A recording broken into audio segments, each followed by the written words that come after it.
Yeah, so exciting day. A lot of things going on between practicing as well, for a major bowl and having signing day on the same day. So um, excited for so many players around the country that you know achieve their dream of making a college decision today.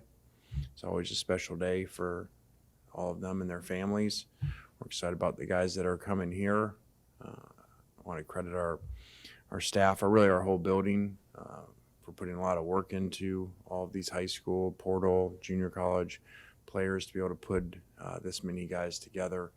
It takes a lot of work by a lot of people. So very grateful to all those that helped around here put together what I think on paper, collection wise, would easily be our best class we've signed since we've been here. So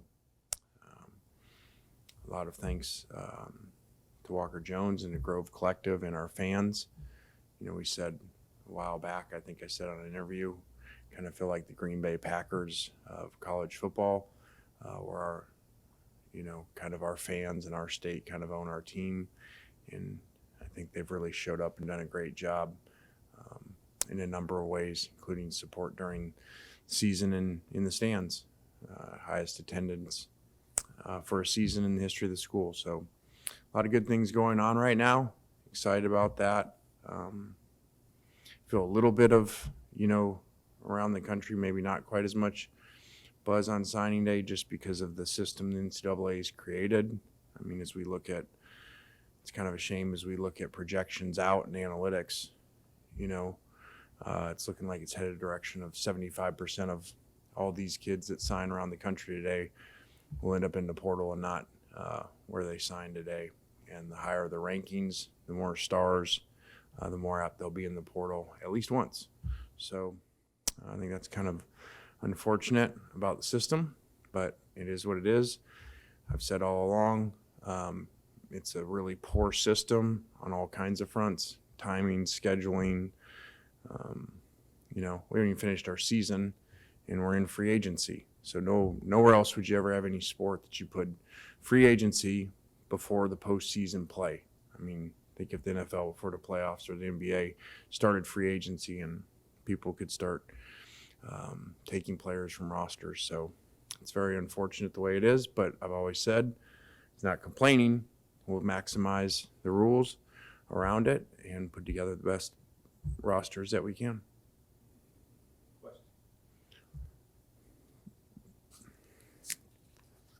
I think there's always a lot of talk about the Grove Collective and NIL and all that stuff everywhere, but how much has your recruiting, both in the portal and with high school guys, benefited from winning? You guys have won 28 games over the last 3 years. Only Alabama and Georgia have won more in the league. How much has that helped you? A lot. I think, as you guys know, I'm pretty realistic when I'm up here. From the beginning, that NIL and collectives are important in this. People used to say they weren't. They are. But also the other things are a factor too. And I do think that our winning, as you said, the third most SEC wins since we've gotten here, behind Georgia and Alabama, shows kids a lot that you can come here and win. So I definitely feel that helps. I definitely feel now going into schools, living rooms, or college campuses nowadays for players.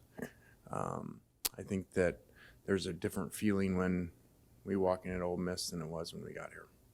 Different acceptance and different interest level. You've got 12 of these guys are going to enroll mid-year. Just how big is that extra time for young players? Yeah, it's great to get guys in our system. This was our first year with our defensive system with Coach Golding coming over. So anytime you can get these guys, more than ever, because a lot of them are portal players that are going to play significantly. Especially defensively. So that's very important. Looking at this, but also just the success y'all have had in the portal, especially on defense, a lot of defensive backs, but defensive backs from the SEC that you're maybe familiar with. Was there a strategy, or has it just kind of happened to where those were the guys that were in there and that's who you talked to? No, I think that, really we sat in a press conference, to me, and this really started in Athens, Georgia. And I think you guys sensed my disappointment after that game and the way that I coached, but just some other things, and said, you know, hey, we're going to do everything in our power to change the way that we look, especially as a team, but especially defensively. And so we might not be very good, but we're going to look a lot better, you know, in our uniforms. And a lot of that was signing players that are already significant players in the SEC that we've seen play against these teams. You know, because, you know, I kind of joke with you guys sometimes, you know, warm-ups don't look very good that night. And that's nothing against our players and how hard they play. A lot of that is just size, and that's not a secret. We have not been a very big team, especially defensively. We're a very short team. So I love our players. I love how hard they play, but length matters at times. That's why the draft is drafted the way it is. So we definitely have improved overall with significant players on offense, but really on defense, and a lot more players that I think compete at a high level to give you a chance to be an elite defense in the SEC. Lane, having had, you know, a few cycles to gather data when it comes to high school recruiting, have you changed or adapted or learned anything, you know, since the transfer portal? Do you have to do anything differently now that the transfer portal is also a factor?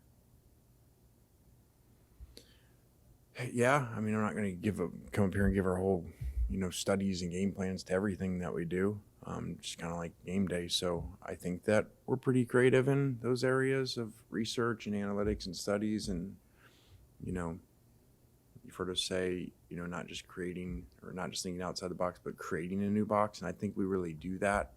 You know, maybe someday if we explain why we do all this stuff, maybe it'll make more sense. But there's a lot into the breakdown of the high school players and the style of high school players that we take, the mentality of them, how they think.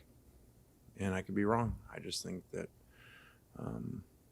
that's more important now, knowing that when things don't go exactly right, other ones are going to go in the portal really fast. So then what do you have?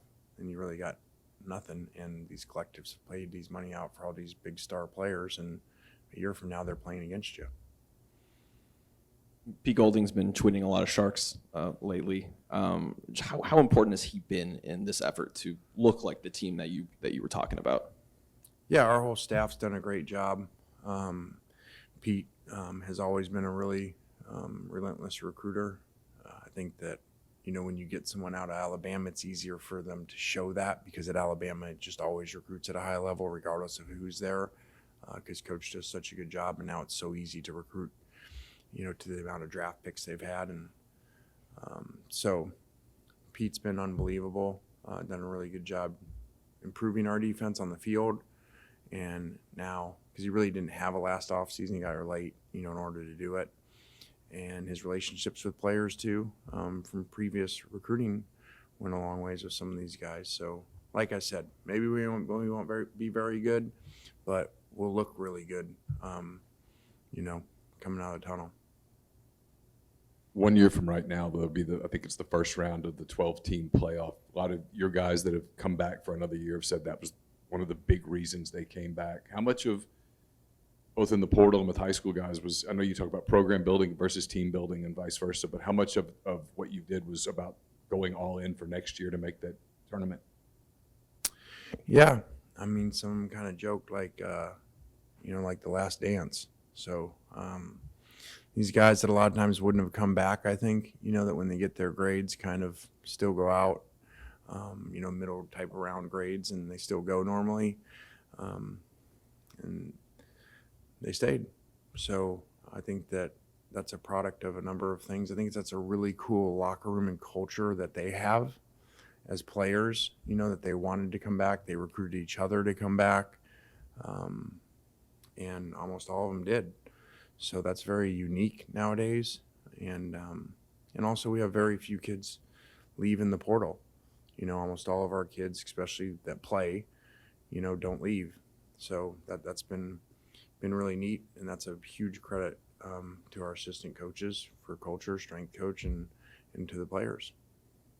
What can you attribute? You look like you've made more success each year with in-state recruiting, and this year you got early commitments, but then able to hold on to all of them today, and I think got 5 of the top 8 or 10 in-state prospects. Just what have you seen with y'all's system and recruiting in-state kids? Well, I think, like I said, with anything, there's combinations of things that go into that. I think this was a really good year in state of players, especially defensive linemen. So I don't know, you guys would know better than me. I don't really follow it that way, but I feel like it was the best in-state class of players or high-level players that since we've been here. And certainly helps, the different direction of the two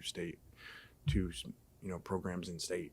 So that always helps when one program's going one way and the other one's going the other. Questions?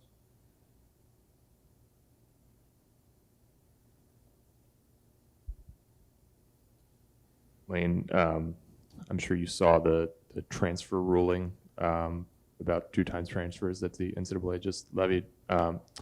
Can Dudley play in the Peach Bowl? Yes, all that we've been told, it has been confirmed that he can play in the bowl game. So that's really neat for him to have an opportunity to do that.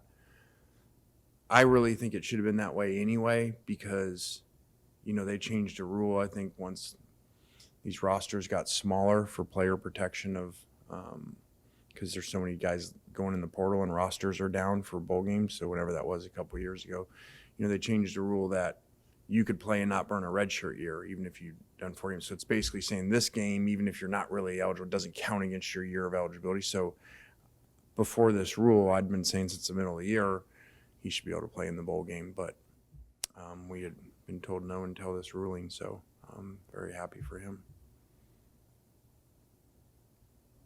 Follow up on that, you might not have even looked into it yet, but are you anticipating the multi-time transfer thing to become reality? I'm not really anticipating because I don't control that. I don't know what it is. And so, and there's really nothing you do now because you got no idea whether that's going to be the case. I mean, I said it at the beginning of whenever that was, the fall camp, when we go to the league media days. Feinbaum got mad at me for it, when I said college football is in a disaster in this area, not in the area of all the other areas, but in this area of NIL, transfer portal windows, and not having it nailed at all. Like, look at what we're in now. We're in free agency in sports. Guys are changing teams, and we haven't finished the season. There's still postseason going on. So, and we don't have tampering rules like the NFL. So to not think that doesn't happen during the season, so that's not really good. And so that's why I said college football in that area is a disaster. So if you didn't think that was a disaster, get ready for one. So if now you can transfer multiple times, again, I love players' rights, okay, but now you're going to create a system, which doesn't happen anywhere in sports, that now you can go in and be a free agent at the end of every year, no matter whether you're at your second school. So every year, if you're happy and playing well, you go in anyway because you want to go try to find more money. If you're not pleased, you leave. So, and the problem with that is halfway through the year, they start checking out because they know they can go in again. And obviously there's zero concern about graduation. So, because kids, when they transfer, lose credits. And we're watching kids transfer now like 6 units away from graduation. They're going to lose a bunch of units and they still go anyway because that's how the system's set up, to go to a different place. So that's not good at all.